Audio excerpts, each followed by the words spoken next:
Welcome everyone, we're so glad you made the choice to watch our show this evening and joining us for another episode of the Your Life Matters Show podcast with your hosts Steve Hodgson and Dr. Eric L. Davis.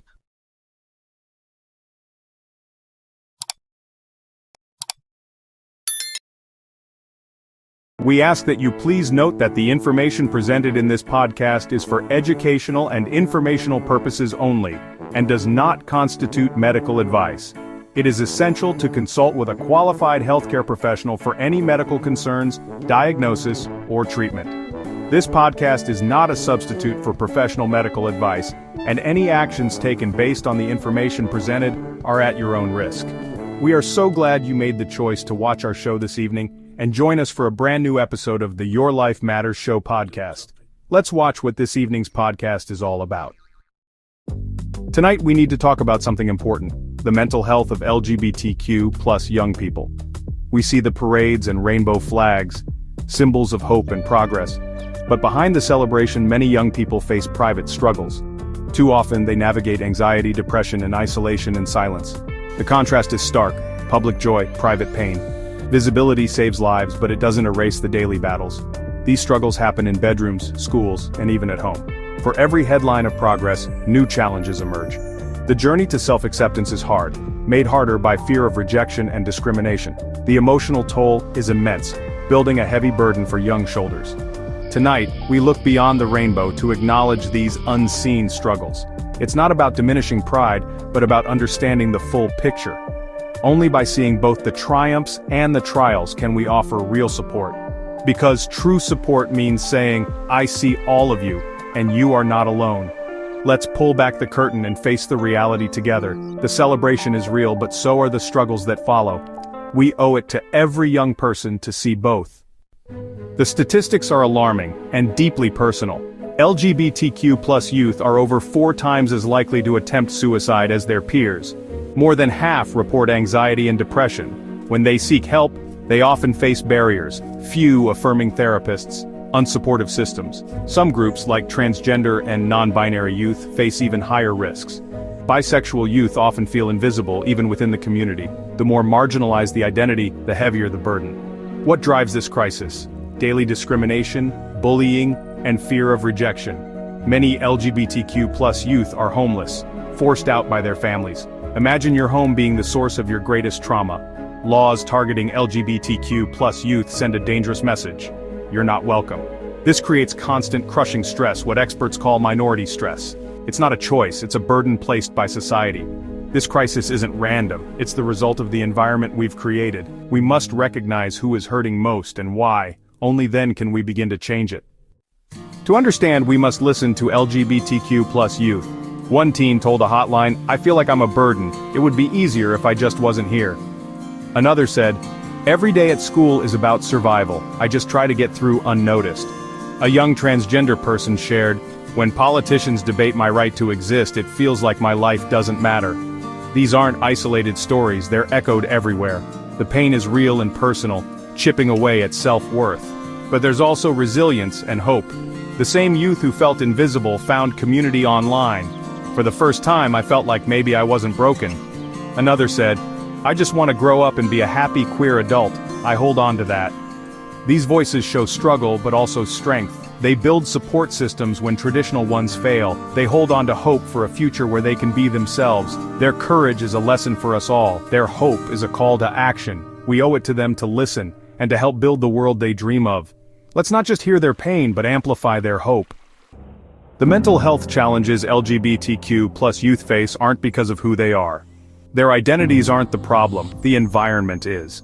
Stigma, prejudice, and rejection from family and society are the real causes. If a plant wilts, we fix the environment, not blame the plant. When young people struggle, we must look at the world around them. Their pain is a natural response to a hostile environment. Blaming their identity only adds to their burden. Validating their experience lifts shame and self-blame. The solution isn't to fix the young person, but to fix the world around them. Real change means creating a society where all young people can thrive. Despite immense challenges, LGBTQ plus youth show incredible resilience. They build chosen families, friends and mentors who offer real support. Safe spaces like youth centers and clubs let them drop their armor and just be kids. Finding affirming care can be life-changing. Visibility matters. Seeing happy LGBTQ+ adults shows a joyful future is possible. How can we help? Support openly and vocally. Silent allyship isn't enough. It doesn't stop bullies or change laws. Speak up, support organizations, contact officials, and show visible solidarity. Small acts like a pride flag send powerful messages of safety. To LGBTQ+ youth, you belong. You are not broken. You are not alone. There's a community fighting for you. Hold on to hope. Reach out for help if you need it. Your future is worth it. For everyone else, lead with love and compassion. Build a world where every child is cherished exactly as they are. The time to act is now. Well, howdy, everybody, and welcome to the Your Life Matters Show podcast. Today, we invite you into a conversation that's very long overdue, one that's rooted in truth, compassion, and the undeniable reality that mental health and the LGBTQ+ community is a matter of life and death. My name is Steve Hodgson, and along with me on this endeavor is my co-host, licensed psychotherapist, Dr. Eric L. Davis. Dr. Davis, I think we have a really interesting subject today. Yeah, I agree. And we were talking a little before we went on the air. I don't want people to think this is going to be bashing or anything like that. That's not what the show is about. Our show is about mental health, and I'll describe that a little bit later. But contrary to the myths that are being circulated by people whose only goal is to belittle and harm others, being LGBTQ is not a disorder. But think about this for a minute, if you would.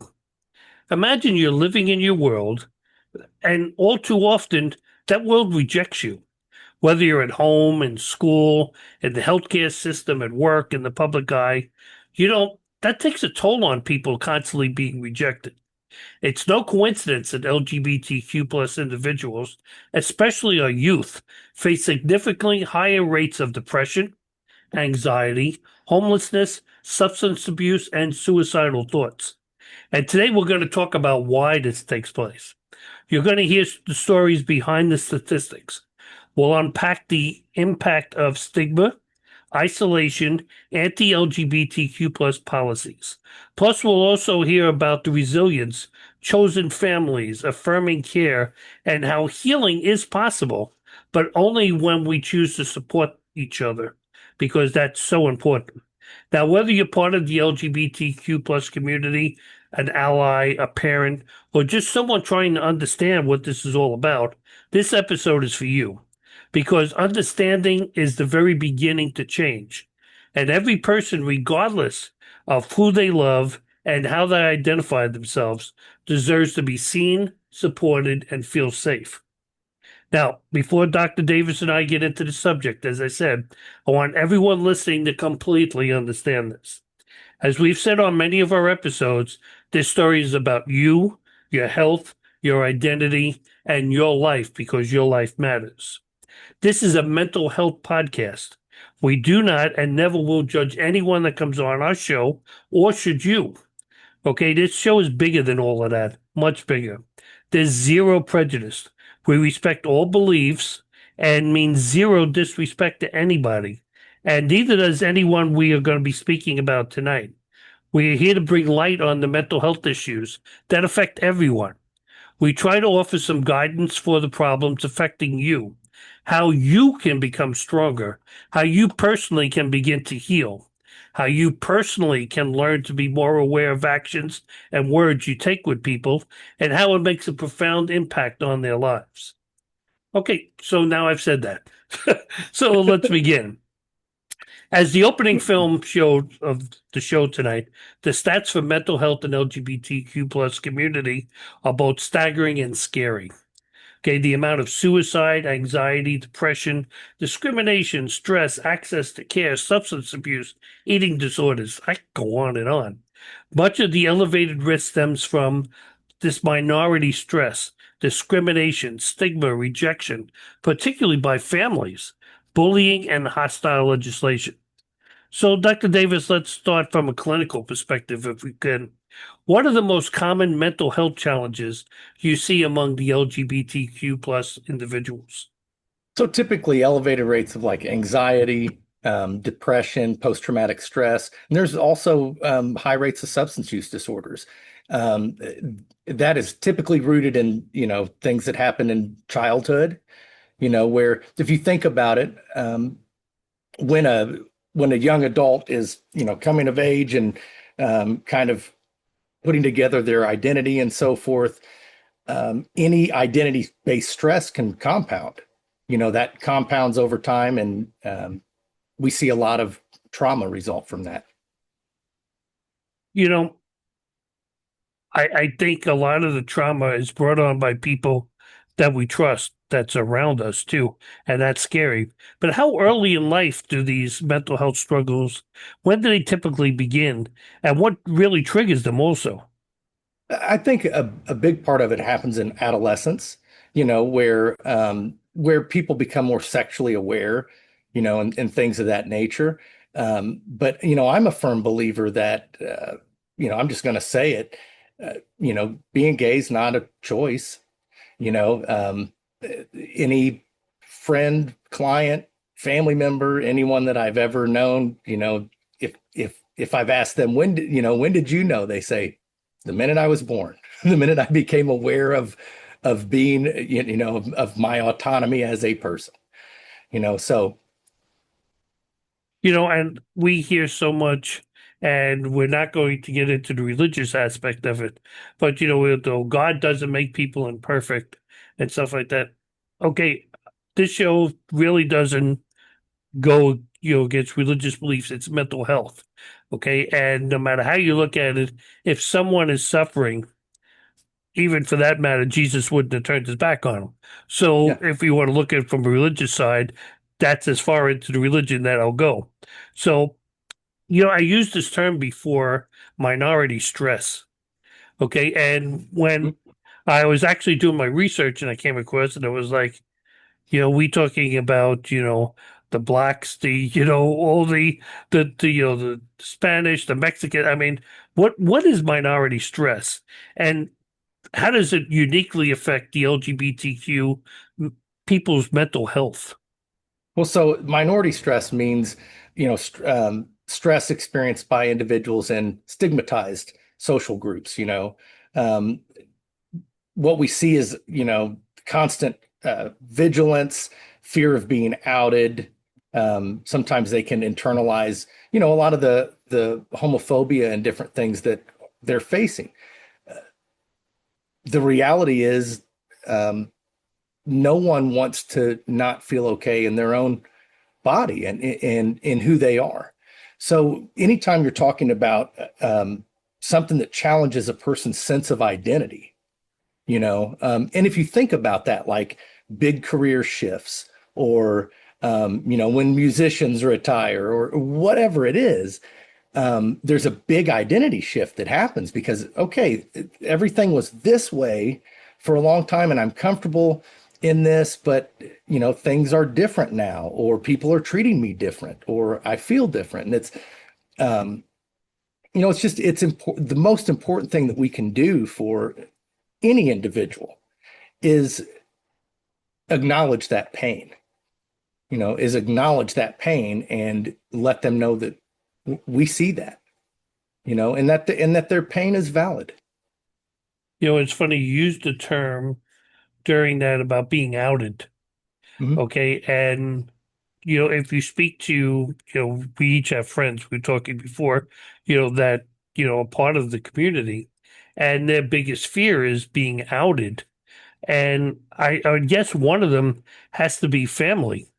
And, if your family doesn't know that, you have other tendencies, you know, the Yeah. biggest fear, I guess, a lot of them is that family rejection. Think Yeah. about that. I mean, if somebody, how many times we see these stories where, my husband left me, so did Yeah. he find another woman? No, he left me for another man. And Yeah. everybody looks at it like, huh? What, but, they're afraid of, now what do I tell my kids Yeah. at that point? Or, even what do I tell my parents if you're a teen? How can I tell them, that how come you're not going out with these girls? You know, they're in that situation of how do they tell their parents and stuff? So how does that affect their, you know, their shame and their mental health with having to family rejection? Let me share this. One of the In grad school, I remember we watched or it was actually, it wasn't even a movie. The teacher read like a vignette, and the gist of it was, it said, imagine that, you live in a world, and all the couples are same sex, so guys date guys, girls date girls, etc. And and it said, imagine that as you get older, you start to realize that, oh, wait a minute, I'm attracted to the opposite sex. I'm attracted to women, and it talked about, what would that be like? A lot of the coming of age things that happen for individuals, you know, um, do I can't go to the prom with a guy, so I have to, go to the prom with a member of the same sex, or a member of the opposite sex, and act like I'm having a good time. And it really, I don't remember the details of it, but it really did. It kind of put things in perspective for me anyway, where it was like, wow, that would be tough. So I think, I don't know if that's helpful, but think about how that would affect you if basically you feel like you're living a lie, and that's something too. I've had a lot of clients that come to me, and they have various religious beliefs and things, and what I always tell them is, look, I'm not here to correct your theology. Like, the theology of each person is their own. That is not, go to a minister for that. Mm-hmm. Um, in the context of a therapist, I'm here to help you reclaim your safety, your Right. emotional safety, your physical safety, et cetera, your mental safety, et cetera. You see, and that's again what I was saying earlier. That's what this show is about. Also, is a safe zone, and we'll even talk about those words a little later. It's interesting because while you were talking there, I was thinking back my own childhood. I grew up. One of my best friends, I'll call him Jeff. Not to use his real name, and we used to run plays at the church for the school. And the Uh-huh. kids, and he was very great artist. He used to be able to make backdrops and stuff for sets. I mean, it was amazing. And he was into like the scenic and lighting concepts and all that stuff as a director. And I remember he was going up to a summer camp for theater. And myself, my friend Billy and stuff, we all drove him up there for the summer. And when we got out, I remember myself just looking around, and even Billy's like, okay, there's no one here that's not gay. Okay. Mhm. I mean, Yeah. they were very open and out about it.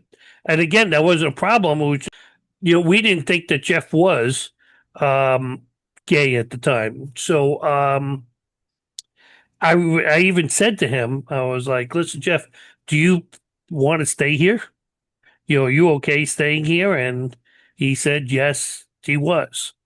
And I think the next time we all ran into him, I was walking, I remember up 6th Avenue, and I was with my girlfriend, and he came Mhm. down the block with like 4 or 5 of his friends, all who were gay. Okay, now this was back already, and back with his friends from NYU and stuff. And Yeah. my girlfriend turned to me and said, Jeff is gay. And I was like, yeah, I see that now. Yeah. But he was comfortable in it, which was fine. But to this very day, he still avoids his friends like a plague because I still think he's Yeah. embarrassed about that. And, believe it or not, he's even, lived close to me. And we've invited him out, like even when we were in New York, we'd invite him out to get together and, oh, yeah, I'm going to come. And then just never show up. Yeah. And I don't think he had any intention of ever showing up. He just was embarrassed about who he became. But you know what? There's nothing to be embarrassed about. Who you became, that's who you are. Yeah. Never be embarrassed about who you are. And that's why I relate it back with family rejection. It's not just family, it's your close friends. on Yeah. top of that too, that I they mean, feel we. especially, and you bring up a really interesting point, especially if it was never an issue before. Mhm. That's one of the things I'm grateful for in my life is just, you know, I'll tell you an experience I had. A mentor that if, in my career, so a colleague, a professional mentor that I think the absolute world of. I had gotten to know them, and I'd been working with them and learning from them for probably a month. Like 4 weeks. And I mean, it's strictly business. We talk. Oh, did you do anything fun yesterday? Cool. I watched this show. Just surface stuff.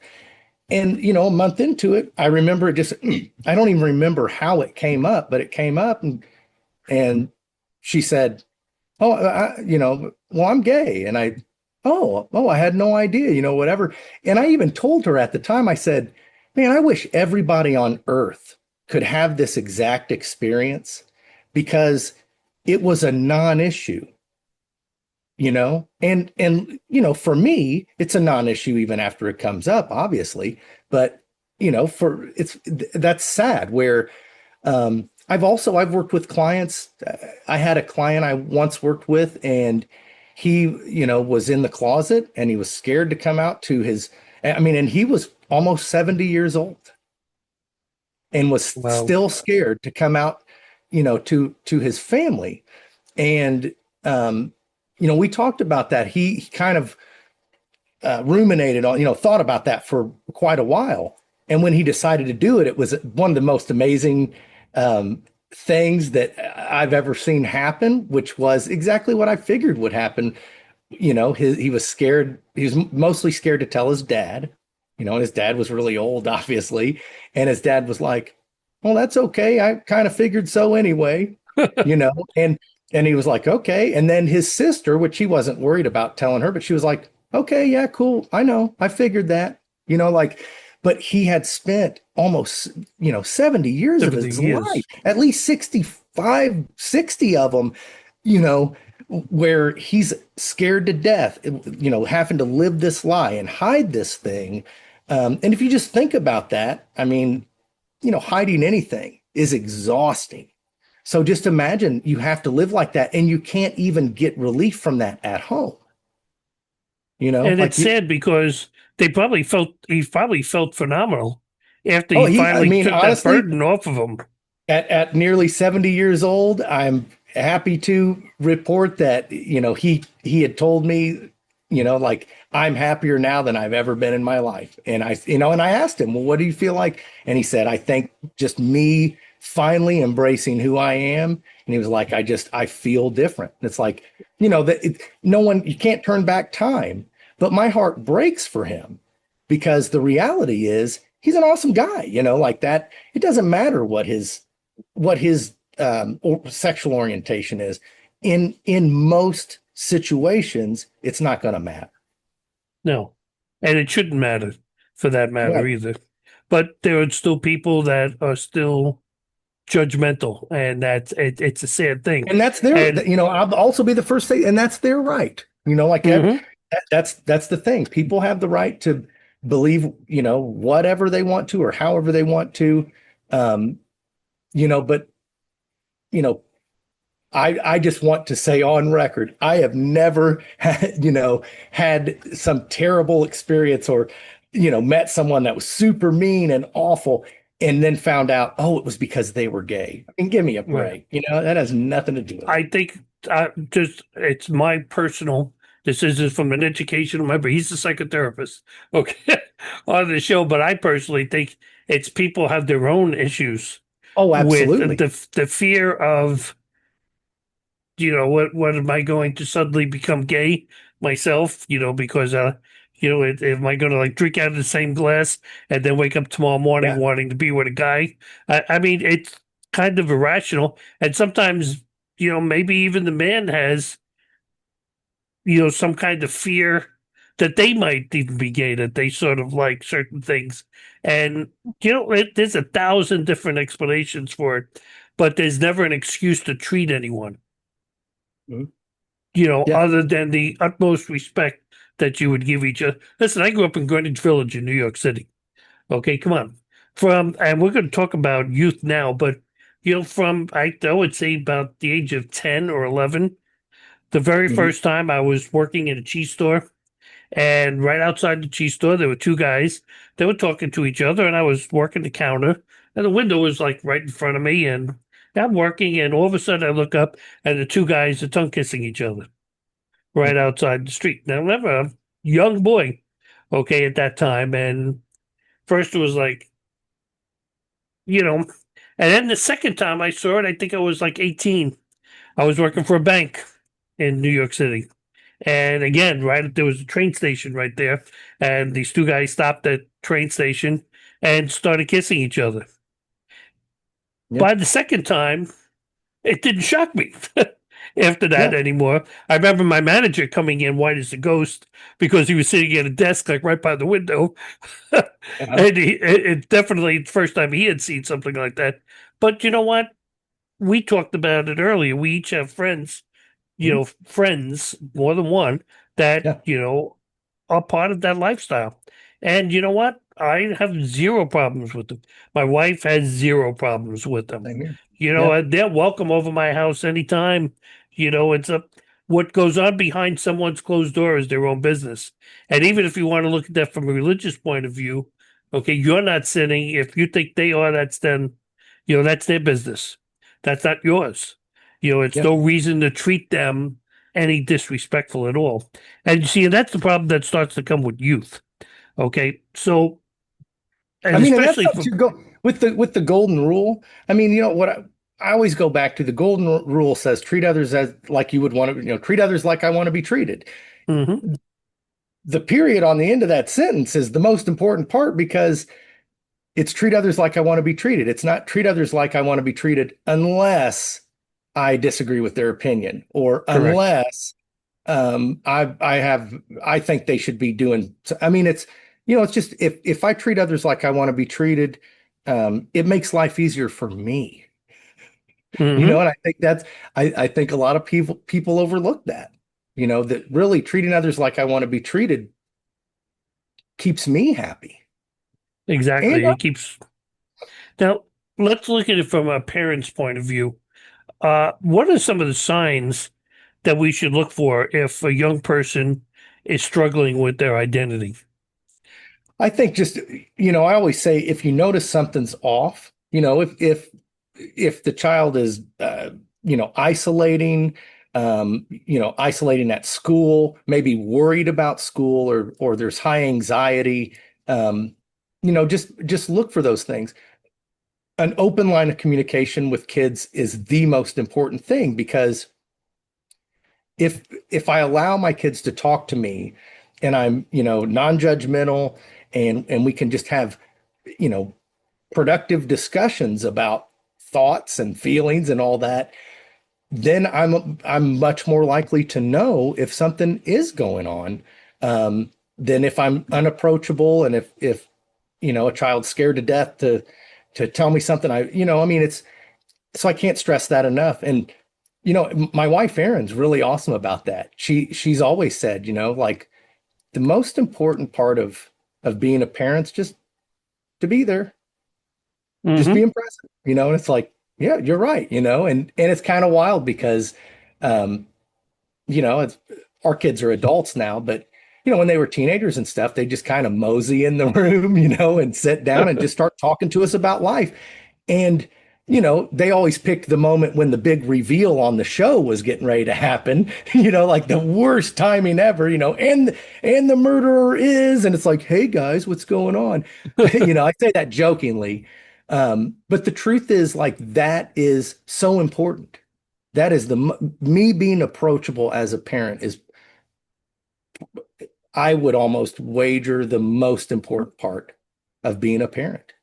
You have to be extremely conscious of what's going on around you.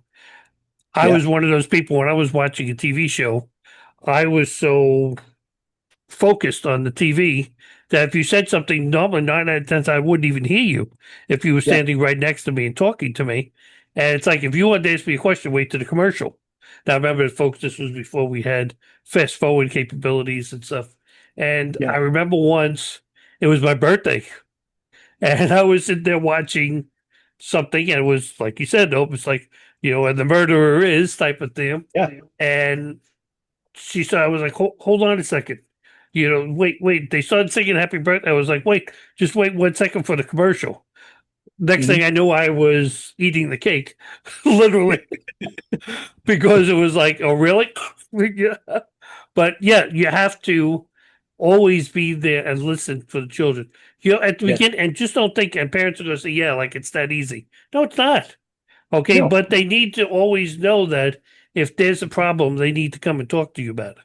Yeah. Okay. It's They can't cover it up. something that I remember. I think I saw it on a YouTube video, but I remember implementing it with Aaron and I's kids.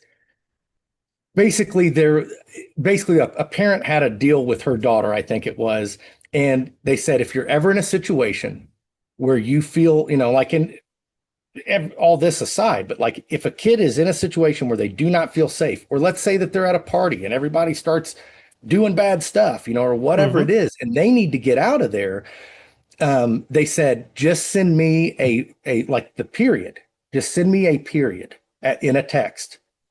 You know, you don't have to say anything, but that tells me I'm going to call you and say there's a family emergency and come get you out of wherever you're at. I mean, Right. and I thought, wow, how amazing is that? Where, and, I one of my kids, I won't say which one of my kids used that once, and I was super proud of him. And it was, hey, it's like, well, I'm not going to sit here and ground you for the rest of your life because you reached out when there was trouble. That's what I'm here for. So there's a thing called affirming therapy. Yeah. Okay. Tell us what affirming therapy is and how and why that's important to the LGBTQ plus community. It's important. So there's affirming therapy for all types of lifestyles and individuals, et cetera. But the importance with the affirming therapy is it's just non-judgmental. There's no judgment. So affirming care would be uh, basically I am willing to meet which is what we're supposed to do as therapists anyway. I'm willing to meet the person where they're at, and kind of go from there. So there are therapists that provide affirming therapy in specific areas, but so I would just say, for example, on Psychology Today, a lot of times on those listings, which is that's a site where a lot of people find therapists.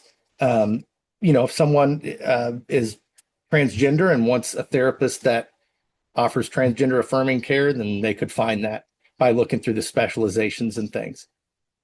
Because I guess they feel that that's some kind of barrier that they're It, going to hit, yeah. if I I think I, talk I think, to and rightfully so. I think Mhm. speaking to that, the truth is, and rightfully so, because as a therapist, my job isn't to judge. It really is to, like to listen, to help people figure things out. Really, at its core, is what I'm doing as a therapist. Um, it's normal for. So I'm a person in recovery. I'm a person in long-term recovery. A lot of people who aren't in long-term recovery don't understand that there are specific issues, that are different in my life than in a quote unquote regular person's life. Such as if I'm going to go play drums in a bar, I'm a person that, like most people wouldn't think. So he's going to kind of have a plan to not drink, So affirming care really would be um, like taking that a step further. I'm a therapist in recovery. Now that comes, so it's like, whoa, okay, I'm dealing with my own stuff, but then also so I mean, like that. So me seeking a therapist in recovery would be me seeking affirming care, Right. and it doesn't mean the person has to have had the same experiences, but that doesn't hurt. And affirming care means they're accepting of that experience or lifestyle, et cetera. It's amazing because when Jen and I go out someplace we've gone to bars to see bands and stuff too, because Heck, I asked people to come support us when I was playing in Yeah. bars, so I will go and support them. But you know, 9 out of 10 times I don't drink Yeah. anymore. Unless I'm home, if I have friends over, I might have a beer with them or something. But even then, we still get laughed at. We had 6 pack of beer in the refrigerator. I think there's 5 beers on it. That's because somebody came over once and had a beer, and it's been in there for like about a year and a half. I Yeah. mean, and then the worst part was someone signed me up for a wine club where they sent me like 5 bottles of wine. So I got a whole rack of wine there. Yeah. Okay. And it just moves from home to home with me because very rarely will open a bottle of wine and drink a bottle of wine. Yeah. Um, and I can see someone that's going for help. I think of the commercial, and I almost sure it was from Indianapolis. The biker, the lawyer that rides. Oh yeah. Yeah. Yeah. I can't think Okay. of the name, but yeah. Right. His name. Yeah. I mean, I remember the commercials so many times on TV. So the biker, if you're looking for a lawyer and you're a Right. motorcyclist, well, he'll understand Right. you much better than a regular lawyer might Yeah. because he knows he rides his motorcycle all the time. And I can see that being the same way for someone in the LGBTQ community, seeking someone that they feel right away they have a bond with, Yeah. whereas somebody may not get it. Now, I want to read a couple of stories here, not even stories, they're like a little paragraph, but they're stories of resilience. Okay. Alex, who's 17, this is his. I came out as a non binary in a small town. It was hard. I was bullied. I even tried to disappear. But then I found a support group through Instagram. I met others like me. Now I help younger kids in my area find their voice.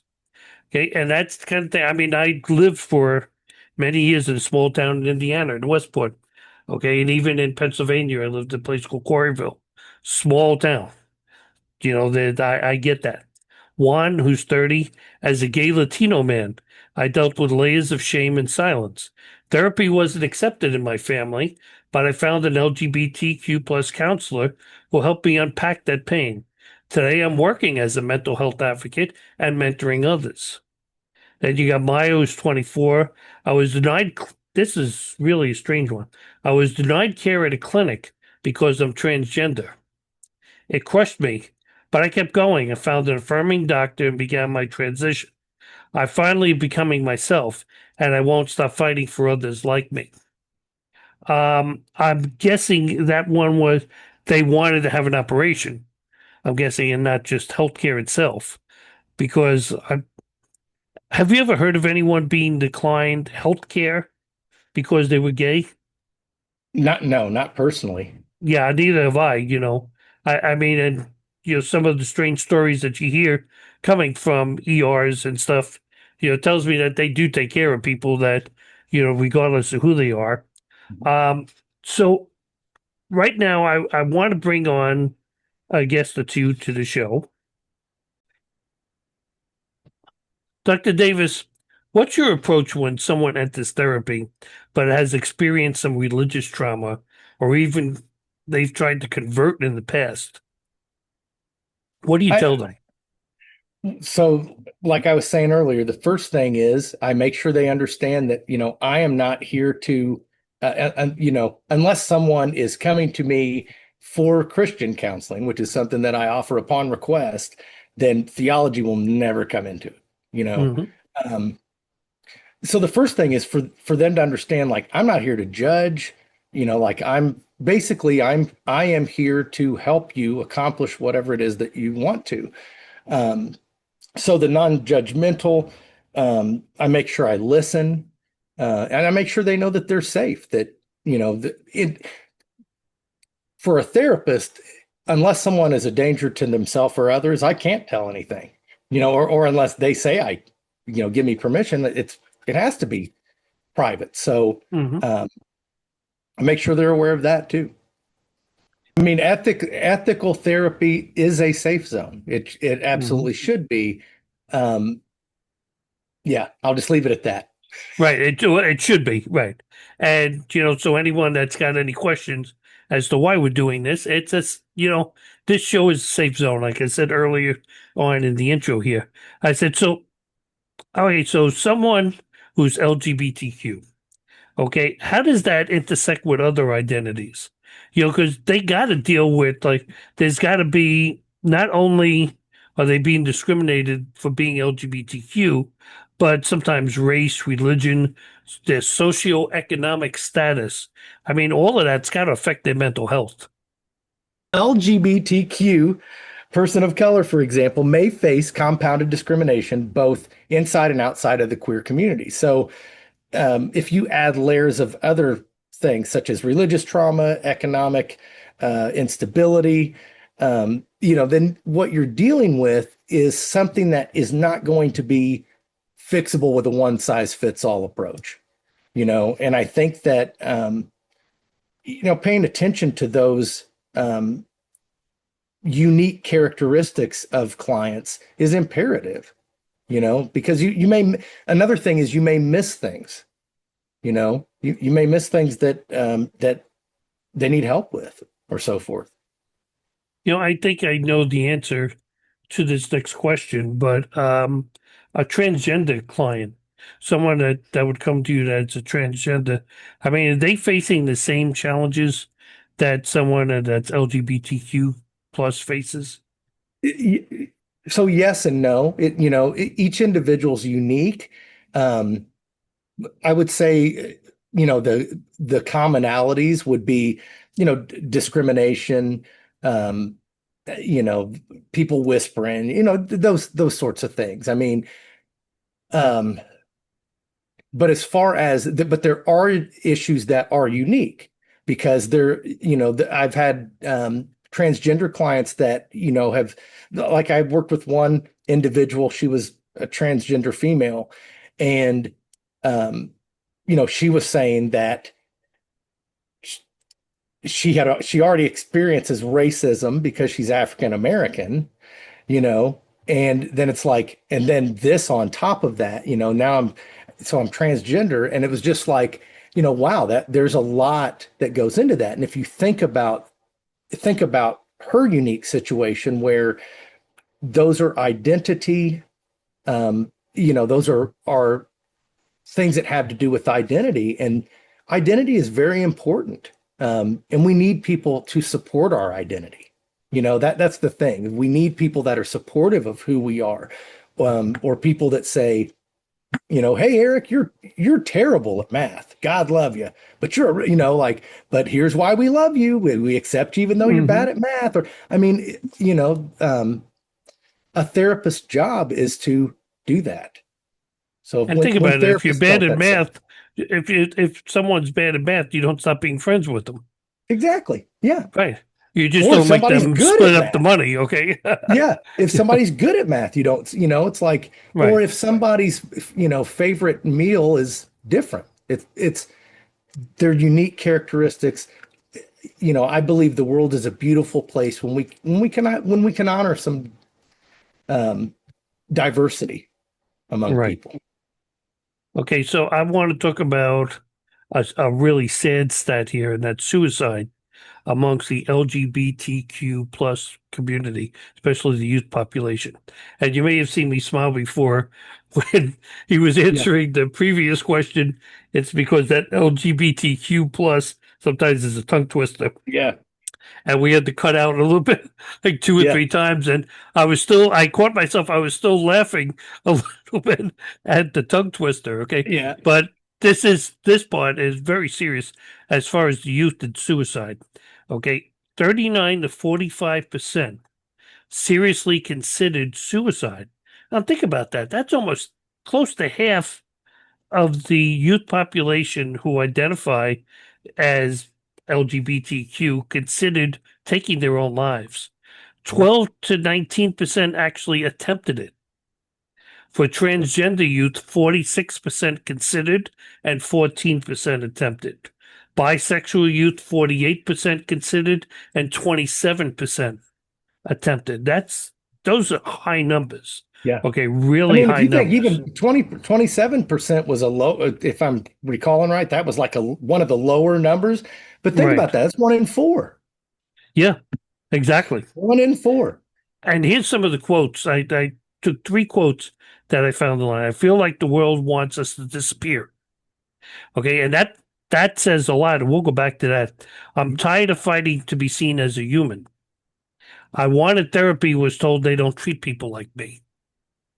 Okay, and those are really sad things, because you can hear, number one, the pain and the mental anguish that the people are feeling. And Mhm. when you want to take your life, we did a little bit on suicide in one of our previous shows. Go back and watch it on there. People feel like there's no other way out of a situation, and that's why they turn to suicide. And when you look at it, that 40 up to like 45% of them considered suicide. Wow. I mean, what? Why are they seeing? Why are we seeing those stats? Why are suicidal thoughts and attempts for the youth? What I mean, what's going on? I mean, is it that their mind is developed enough to know that there is another avenue to acceptance? think it's, when you're, especially when you're younger, things, um, like when you're younger, if you look at the context of things that are happening, it's like for the rest of my God-given life, I mean, it seems like it's just insurmountable odds or things, um, the hopelessness or things of that nature that go along with just trying to, number one, just being a young adult or an adolescent, trying to figure out who the heck I am in the first place. But then if you take that volatile time for all of us and then, throw discriminatory things on that or, um, you know, people that aren't okay with you being who you are, or it's a lot to take. Um, that's a lot for a kid to deal with, you know? Do you think that schools should adopt a little more of suicide prevention, just not only for LGBTQ, children or adolescents, teens, whatever, but for just teens in general? Absolutely. I mean, I think that, I think of individuals that I've known throughout my life that, are gone or, Hmm. or took their own life. And I mean, I would give anything. It's like, man, maybe if they had done, maybe if the school did more, maybe that could have, changed things or, and that's a dangerous place to be because it's shoulda, woulda, coulda. But I think that any suicide prevention things that you can have in place are good. I mean, and just so people know, anybody watching, 988 on a phone. If Right. you are struggling, with suicidality, mental health, anything of that nature, please pick up a phone and call 988. I looked at I only know one person that I'm aware of that's coming to mind in my lifetime that committed suicide, and he was someone who was a really good friend of ours when I lived in New York. And his name was Ozzy. We used to call him Ozzy. It was Oswaldo, but Ozzy. And he used to love to hang out with the band, party. I mean, he was married. I knew his wife. I knew his kids. And he was doing really well for himself. I mean, really, he got a good job working for an elevator company Hmm. and everything else. And through a mutual friend, I had found out, like, when it happened, that he'd commit suicide. Wow. And I was like, Wow. wait a minute, Ozzy? Here's the guy that was the life of the party and stuff. And, we can look back, and I say that now, and the first thing that came flashing in my head was Robin Williams, Yeah. okay, who was another one who was the life of the party and committed suicide. Sometimes that's covering, and I don't need to tell you this, but I guess to the people, okay, that a lot of times that's covering some other mental illness, that I don't want to say flamboyancy because we're talking about LGBTQ here, Yeah. but that funness, that really openness, sometimes is hiding something really dangerous behind that. Yeah. The reality is we never know what a person's dealing with. I mean, you never Hmm. know what a person is dealing with under the surface. And I mean, I can tell you as a therapist, I mean, I think it's fairly common that people don't just walk around wearing their heart on their sleeve all the time, and that Right. people go to work and they just and they suffer in silence. Like I remember, and this I hate saying this because it sounded so negative to me, but I remember hearing somebody say everyone is living lives in quiet desperation. And I thought, well, I don't want to think about the world like that, but I think to some degree that's true. Everyone is quietly desperately dealing with something in their life. Everybody's got problems. Um, and people can hide their emotions really well. What I think is really important is that we never ignore signs.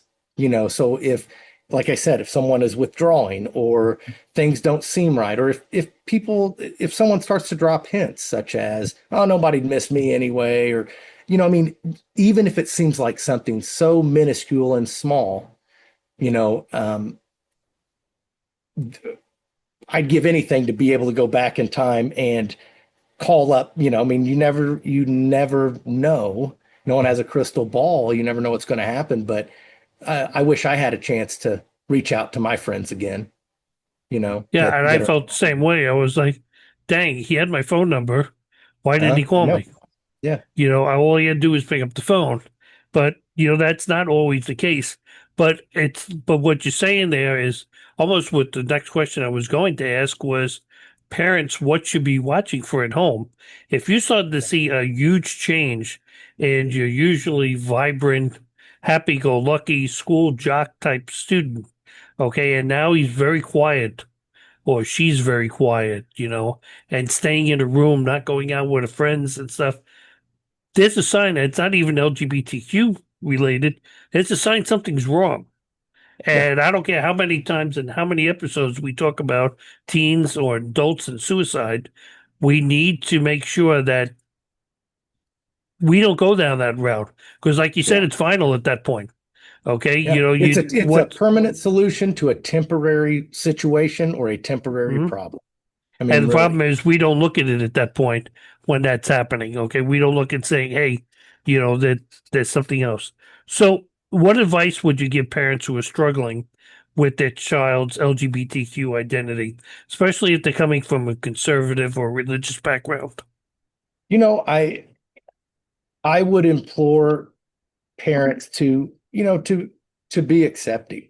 I mean, really, um, whether a person agrees with another or not, um, I think that's part of the beauty of we being human beings is we can care for each other in spite of things, or like or practice unconditional love. And I think that I would kind of just leave that at their feet, so to speak. Just are you practicing unconditional love? What does that look like? Um, that especially if a person is coming out, during that time, they need a lot of support. They need a lot of support because the reality is they're questioning everything. That's the Q in LGBTQ. It's questioning, or Hmm. queer or questioning, and it was what I've always been told. And if a person can't come to me and talk about that, how can I help them? That's the thing. I can only help someone or I only know to help somebody if they let me know what's going on. Going on.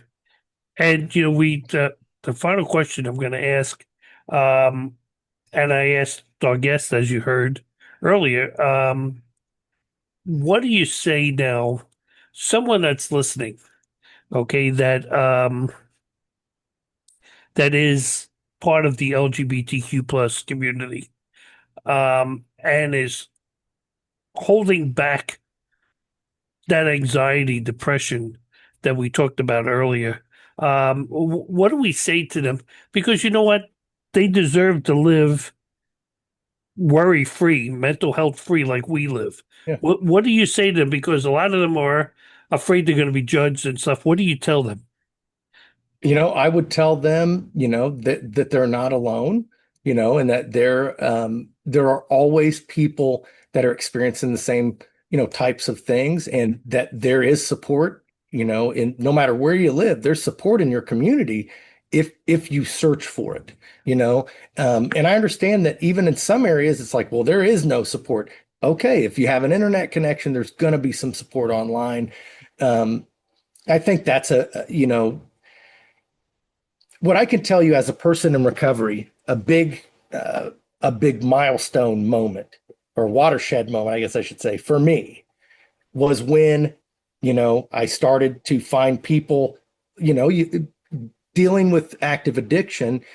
You think you're crazy. You think no one understands, what's wrong with me, et cetera. And then, I found support of, other people who are like me, and realized, hey, you know what? I'm not alone. The things that I'm experiencing are normal.